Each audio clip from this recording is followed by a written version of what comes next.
Po edhe të ankoheni për ligjin edhe të më ktheni mua kurrizin sikur nuk shkon më burr. Megjithatë, shumë faleminderit për këtë lehtësim që i bëni fjalimit tim, sepse më mirë shpina se fytyra juaj. Dhe dua të them që jam thellësisht i prekur nga konstatimi i zotit Noka, i cili akuzoi kryetarin e kuvendit për besnikëri të tepruar ndaj kryetarit të partisë, ndërkohë që zoti Noka e ka besnikëri ndaj kryetarit të partisë monopol. Dhe nuk ka autoritet konkurrence që ja vë në dyshim monopolin, madje unë do ta quaja besnik Flamur Noka. Kështu që Niko është jashtëzakonisht larg teje Flamur, as mos e ki merak fare se ty në historinë e Shqipërisë mund të afrohet vetëm Shefqet Peçi, ndërkohë që në historinë e botës je rrot më rrot me Lejfenin. U ngacmova nga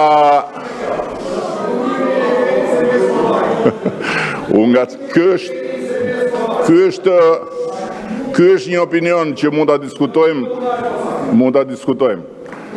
Ndërkohë u ngacmova edhe nga një deputet tjetër. Dëgjoj, duhet të ndani juve, duhet të ndani opinionet nga ofendimet. Tjetër opinioni, tjetër ofendimi. Edhe duhet ndani opinionet nga akuzat. Tjetër opinionet, tjetër akuzat. Ndajni këto edhe jeni rregull me rregulloren. Ndërkohë që u ngacmova dhe nga deputeti që e falenderoj që po më rri përballë, kjo tregon që ligji nuk e ka afektuar dhe dua t'i them që po isha në Bruksel, edhe Shqipëria hapi të gjithë kapitujt e negociatave dhe me që më pyete çfarë mendojnë ata për luftën kundër korrupsionit në Shqipëri, po të them që ata mendojnë se si sot korrupsioni nuk është luftuar ndonjëherë në historinë e këtij vendi. Sepse po të mos e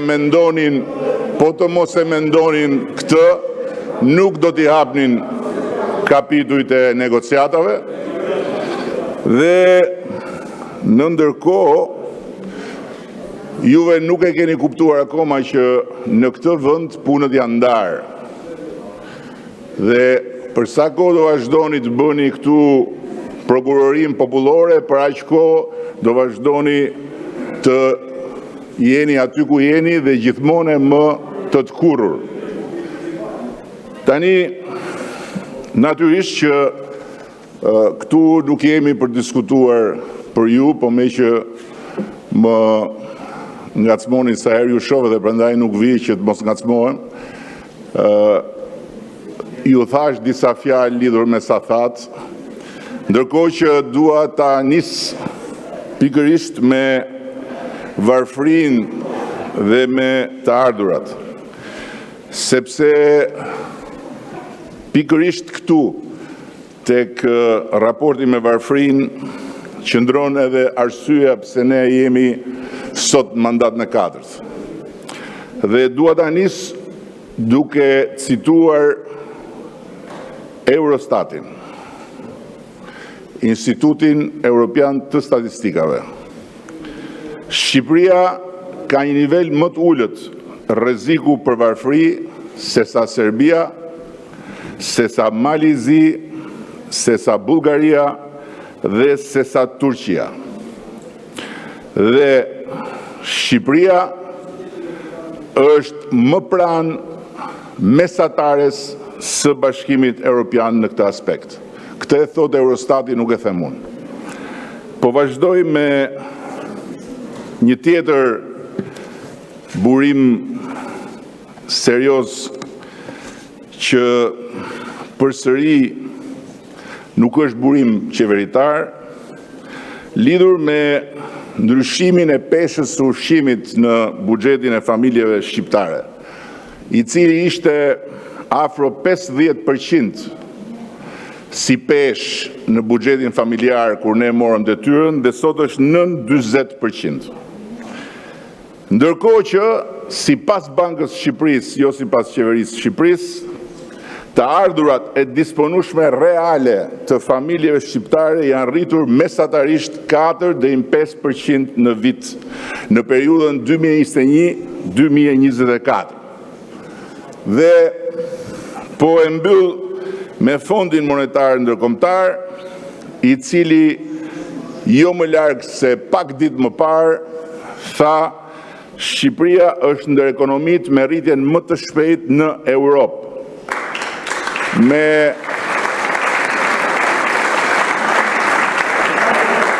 politika fiskale dhe monetare të kujdesshme. Këto janë burime të pa dyshimta për pavarësinë e plotë tyre nga qeveria e Shqipërisë dhe nga shumica parlamentare në Shqipëri. Ndërkohë që dëgjova këtu se në Shqipëri pas ka një taks korrupsioni, dhe dëgjova edhe që me 450 milion euro të inceneratorëve mund të bëhej një rritje agresive e pensioneve. Problemi është që ky 450 milion euroshi është thjesht aritmetika e ati që mua më mungon shumë, por që e kujtoj përmes jush, 7-7-42. Ky konstatim nuk figuron asgjë kundi në asnjë nga fashikujt e një çështje të hetuar thellësisht prej shumë vitesh, ku jo 450, po as 45 nuk duken asgjë kundi. Që do të thotë që gënjeshtrat tuaja të vetëdijshme apo të pavetëdijshme janë me 10 herë mbi realitetin. Për sa i përket tunelit Llogaras, dua të them se ai 50 milionshi është si 450 milionshi i inceneratorëve. Dhe në ndërkohë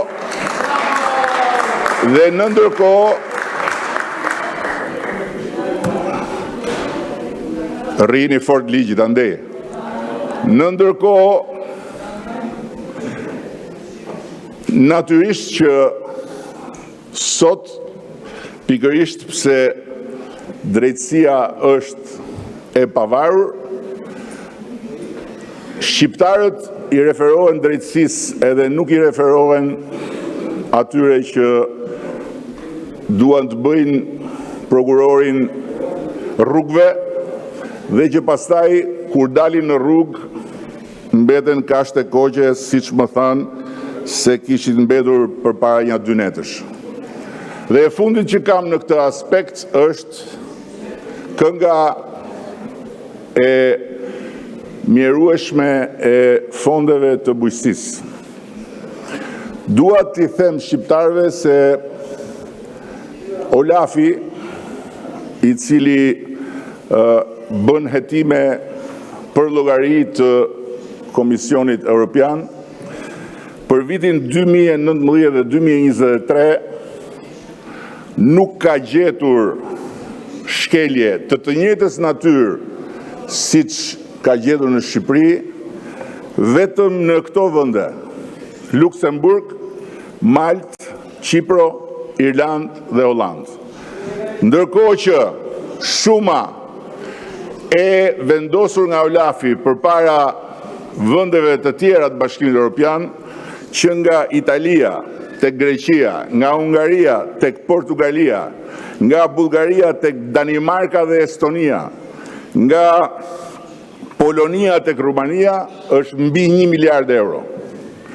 1 miliard euro që në konsideratën e zyrës së hetimit të Bashkimit Evropian janë të keq administruara.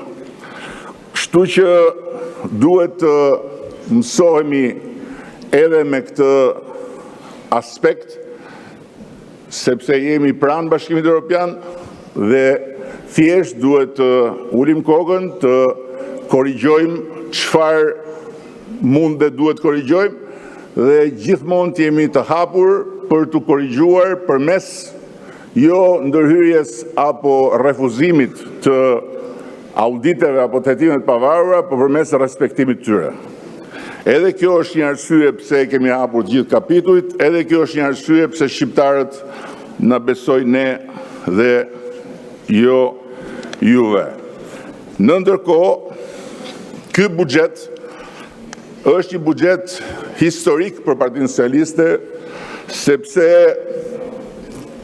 për herë të parë adreson në mënyrë domethënëse dhe të qëndrueshme përmes një angazhimi financiar afatmesëm prej 1.7 miliard eurosh rritjen e mbështetjes së pensionistëve. Dhe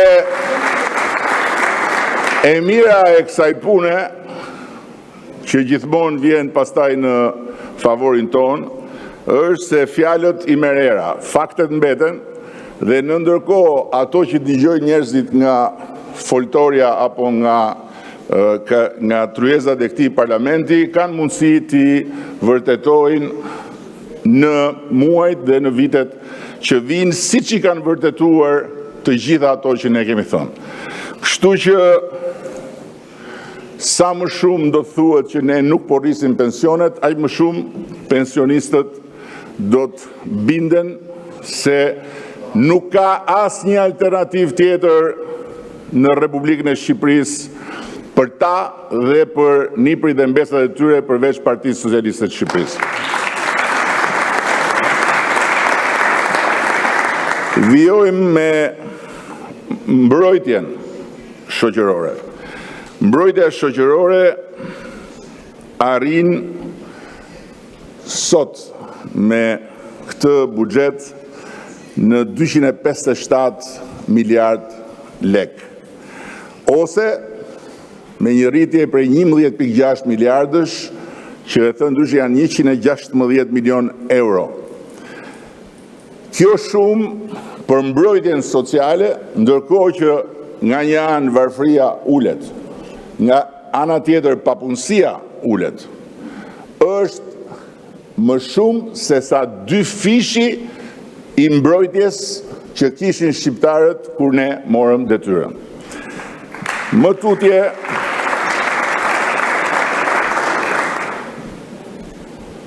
pensionistët janë kryefjala e këtij buxheti dhe do të jenë kryefjala e këtij mandati.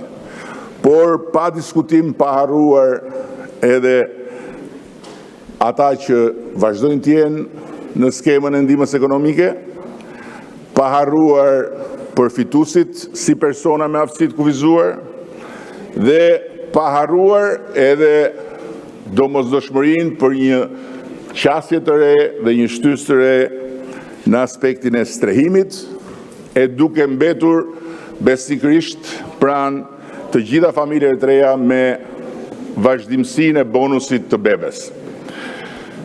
Nga ana tjetër, jemi sot në një tjetër vit, me një tjetër buxhet dhe me një tjetër paket fiskale, por mbetemi besnikërisht të palëvizshëm nga pozicioni ynë se deri në vitin 2029 biznesi i vogël nuk do të paguaj tatim fitimi.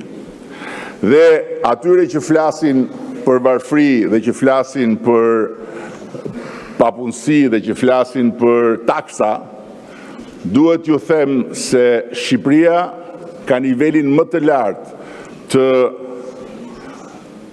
biznesit pa TVSH në të gjithë Europën. 100 deri në 100.000 euro xhiro, biznesi nuk paguan as tatim fitimi, as TVSH. Ndërkohë që deri 140.000 euro nuk paguan vetëm tatimin e fitimit. Dhe në këtë pikë jemi pa diskutim jo vetëm shumë më lartë në të gjithë rajonin në mbështetjet biznesit vogël, por me herë. Mjafton t'ju them që pragu i të vëshës për bizneset vogël në vendin fshinjtë Maqedonisë së Veriut është 16.000 euro. Nga ana tjetër, një tjetër zotim i dhënë në pranverë dhe që mbahet në këtë buxhet është rritja e pagës minimale që qysh prej janarit do t'jetë 500 euro.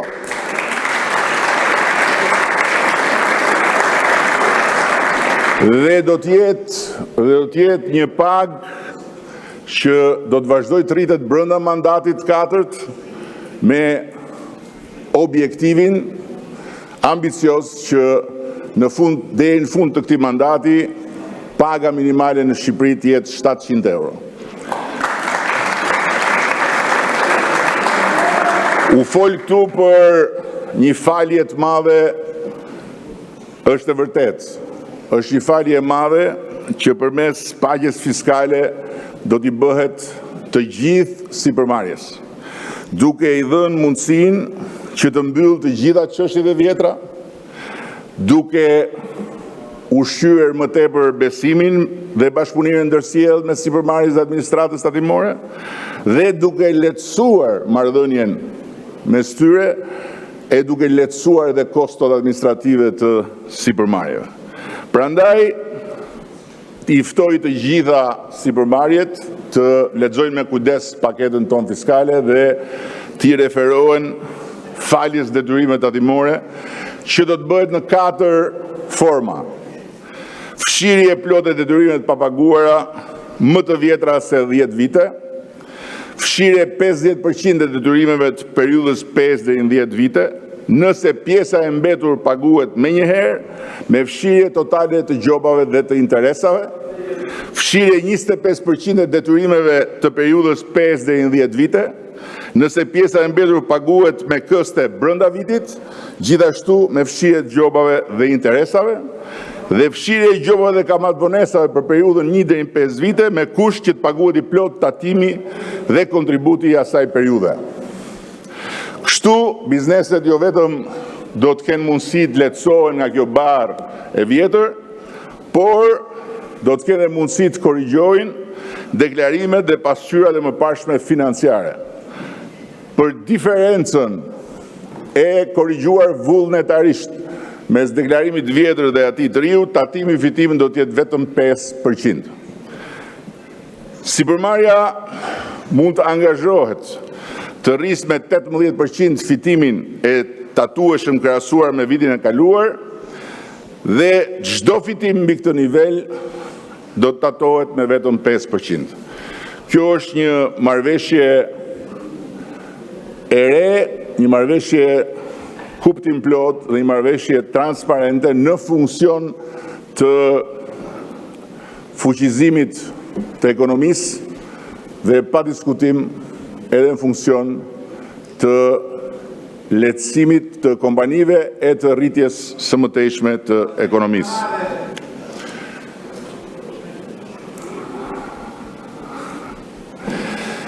Më tutje, duhet të them se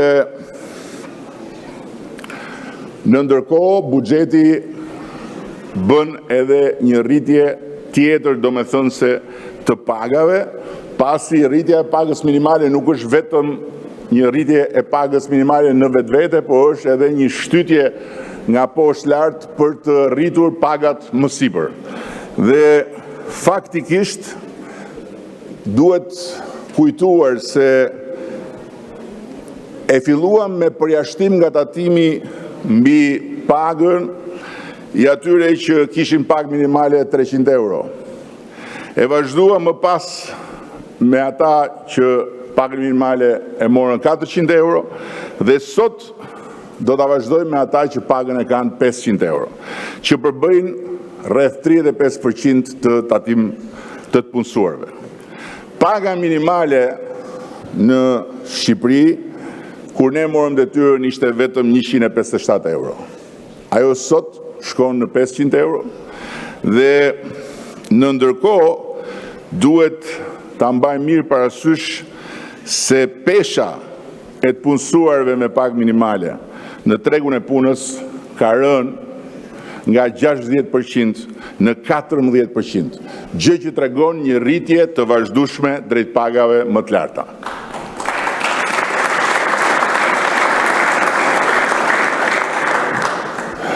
Ne kemi dyfishuar pagën mesatare në sektorin privat, e cila sot është shumë më e lartë se ç'ishte, dhe e kemi çuar pagën mesatare në sektorin publik në 1.000 euro, ndërkohë që paga mesatare e përgjithshme është 840 euro.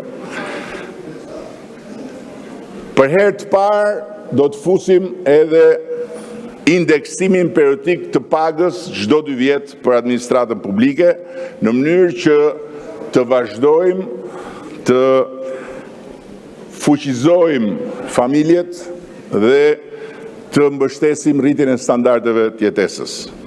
Gjithashtu kemi parashikuar përsëri për herë të parë dhe rritje diferencuara pagash për të mbështetur më shumë punonjësit me paga më të ulta dhe për të siguruar një shpërndarje më të drejtë të kompensimit të gjithë administratës. Kështu si më poshtë, 10.600 punonjës shërbimi, sanitare, shofer, teknik, aktivist, arkivist, magazinier, protokollist, do të përfitojnë nga rritja e pagës minimale me 10.000 lekë të reja në muaj. Specialistët e administratës publike do të përfitojnë 5.000 lekë të reja në muaj. Mësuesit do të përfitojnë 3.000 lekë të reja në muaj dhe në shëndetësi për herë të parë, përveç indeksimit vjetor, do të fillojë dhe llogaritja e vjetërsisë në punë, gjë që pagën e mjekut përgjithshëm për shembull do ta çojë nga 131.700 lekë në 143.500 lekë, ndërsa pagën e infermierëve do ta çojë nga 87.000 lekë në 92.500 lekë.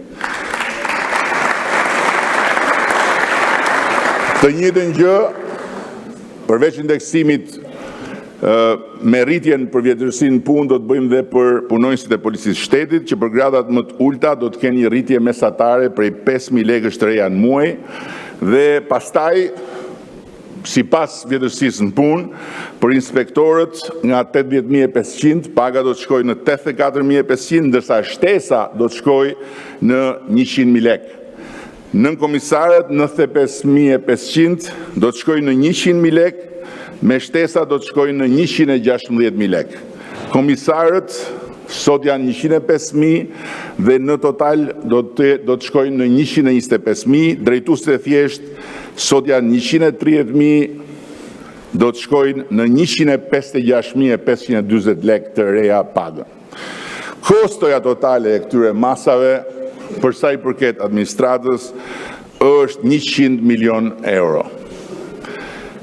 Dhe më tutje dua të theksoj edhe diçka tjetër, sepse flitet për taksa e flitet për barë fiskale.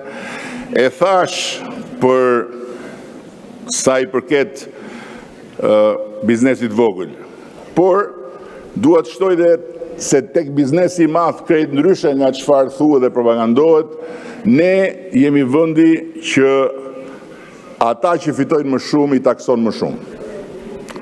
Të gjithë vendet e tjera të rajonit, bizneset e madh e taksojnë më pak se sa Shqipëria. Ndërkohë që pikërisht pse nga njëra anë taksojnë më shumë ata që fitojnë më shumë, nga ana tjetër taksojnë më pak se të gjitha vendet e rajonit ata që fitojnë më pak. Pra, biznesin e vogël. Nga ana tjetër, dua të them diçka që është shumë e rëndësishme, sepse ka pasur shumë lloj fjalësh në eterin e rrjeteve sociale edhe në tribunat e propagandës kundër gjithë këtyre masave. Është thënë që po do të rriten pensionet, do të rriten pagat, po do të rriten edhe kontributet. E vërteta është që normat e kontributive që aplikon Shqipëria janë më të ulta se sa vendet e rajonit, por ne nuk do të bëjmë asnjë rritje të kontributeve në këtë fazë.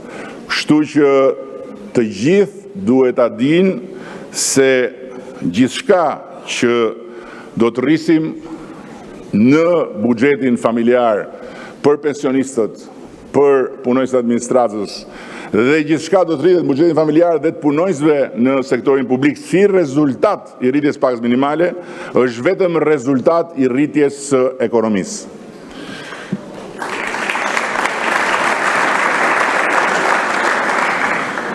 Nuk dua të marr shumë kohë, edhe pse do më pëlqente të vazhdoja gjatë me këtë pamje ekskluzive që kam këtu. Jo më pëlqen, por më frymëzon shumë. Më frymëzon shumë. Dhe kështu me faqe për muri ju pafsha shumë e faqen për muri ju pafsha, gjithmonë vetëm me shëndet, aman, se na duhen i gjallë. Për sigurin, drejtsin dhe rendin, kemi një buxhet masiv, natyrisht është një buxhet që diktohet nga detyrimet tona të patjetërshme në dy drejtime. Detyrimi në raport me antarësimin tonë në NATO dhe detyrimi në raport me drejtësinë e pavarësinë e cilës e garanton vetëm Partia Socialiste e Shqipërisë. Dhe kështu në buxhetin që do të miratojmë kemi një rritje domethënëse të mbështetjes qoftë për mbrojtjen, qoftë për drejtësinë. Nuk dua të marr kohën e kolegëve të tjerë ministra që do të flasin më drejt për drejt për sa i përket aspekteve të përveçme të buxhetit në çdo sektor dhe do të flasin me detaje, por dua të shtoj një element të fundit që është skema e re e kompensimit për fermerët që nuk janë subjekte të TVSH-s. Me këtë kompensim të TVSH-s që do të kryhet drejt për drejt nga administratat tatimore, besoj që do t'i japim një shtytje domethënëse përpara edhe sektorit bujqësisë, duke i mbështetur drejt për drejt fermerët dhe norma e rimbursimit që kemi vendosur është më konkurruesja në rajon dhe vendoset mbi nivelet 5 deri në 8% të vendeve tjera duke qenë në nivelin 10%. Duke e mbyllur, dua të siguroj të gjithë ata që na ndjekin që Shqipëria nuk ndalet. Shqipëria nuk ndalet sepse kemi hyrë në një fazë vendimtare. Një fazë vendimtare që dje mori një shtysë të re në Bruksel, ku jo vetëm hapëm të gjithë kapitujt e negociatave, por jemi të çmuar me notat më pozitive. Dhe jemi të çmuar me notat më pozitive pikërisht sepse jo vetëm i kemi qëndruar strikt të gjitha detyrave dhe praktikisht sot jemi në vendin e parë për plotësimin e të gjitha atyre kërkesave të parashikuara nga plani i ri i rritjes, samiti për cilin do të mbahet nesër apo pasnesër këtu në Tiranë, dhe nga ana tjetër jemi të çmuar posaçërisht pikërisht për atë që mallkohemi non-stop nga ata që sot po më fusin një borxh shumë të madh me këtë pamje spektakolare që po më ofrojnë. Pikërisht për drejtësinë.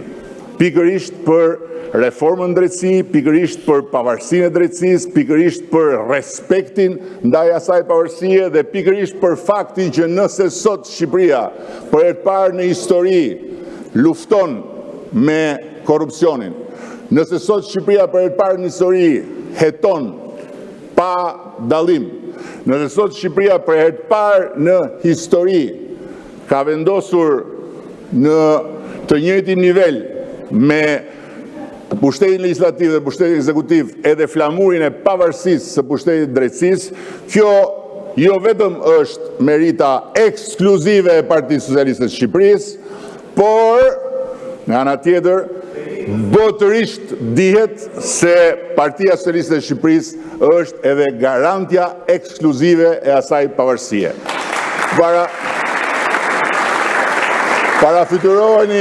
Parafytyroni vetëm për një moment se si do ta përplasnin për muri drejtësinë e pavarur ata që për momentin dhe për një kohë të gjatë do vazhdojnë të përplasin vetëm veten. Shumë faleminderit.